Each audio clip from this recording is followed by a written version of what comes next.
How's it going, everybody? Alongside TJ Calkins, Jay Sanin here with ATS, breaking down the UFC 266 card. Couple of title fights here to talk about, TJ. But before we get to those, you have several wagers to place on this card. We will start in the women's division. Taylor Santos, a minus 410 favorite, taking on Roxanne Modafferi. What do you think about this fight in the women's division to start us off?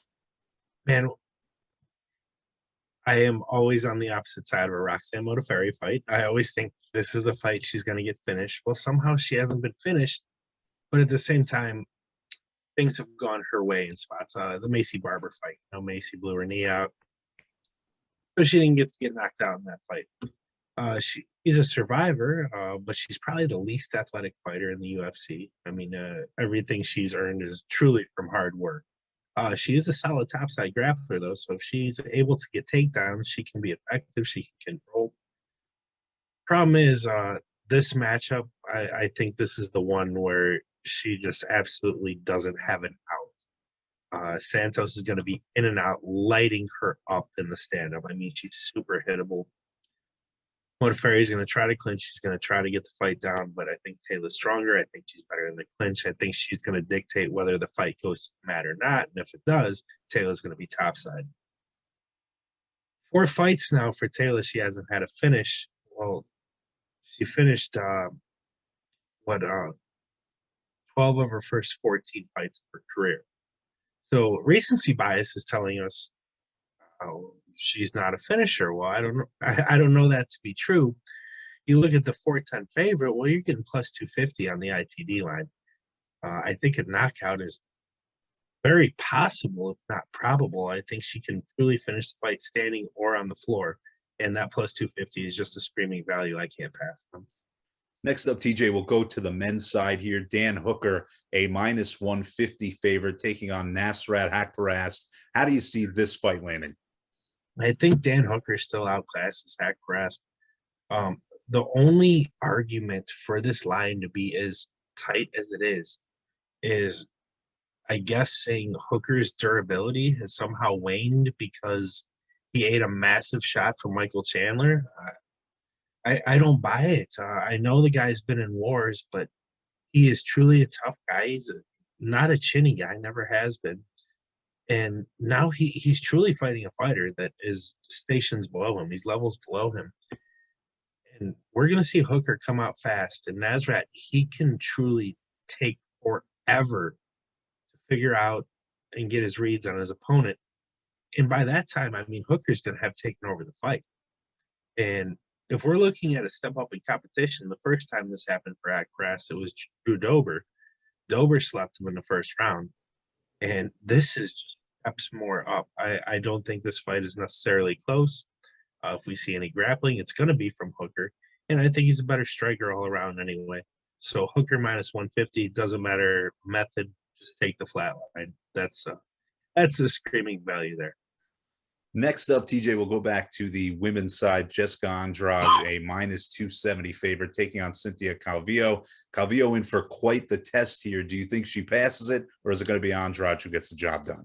No, I don't. I think this matchmaking is silly. We're looking at Calvillo just being completely neutralized by Chukagian in her last fight. She's recently made the move up to flyweight, as Andrade did.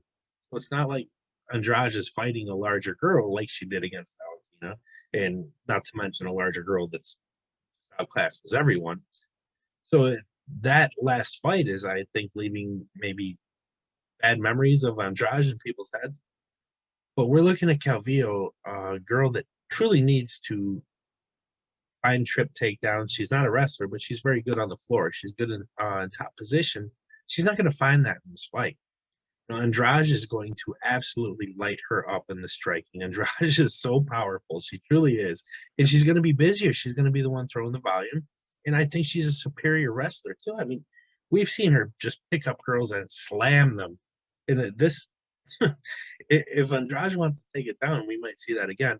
But she's just got every advantage in the stand-up. And I think she's just going to absolutely light up Calvillo and knock her out probably in the second round. So that plus 130 ITD line, again, we're seeing a trend. I think we're going to see finishes.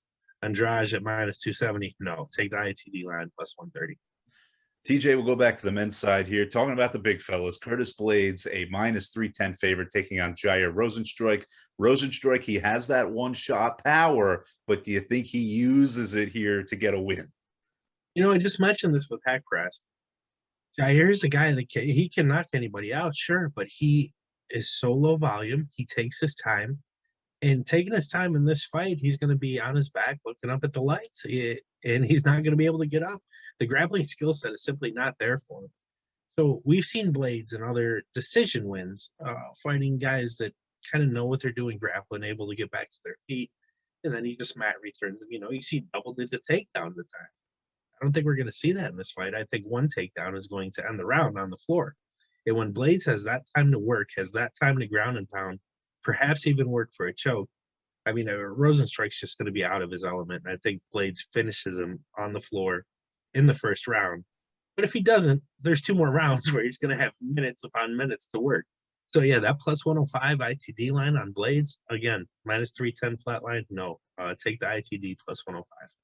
Now, TJ, we'll talk about the 2 title fights here to close out the show.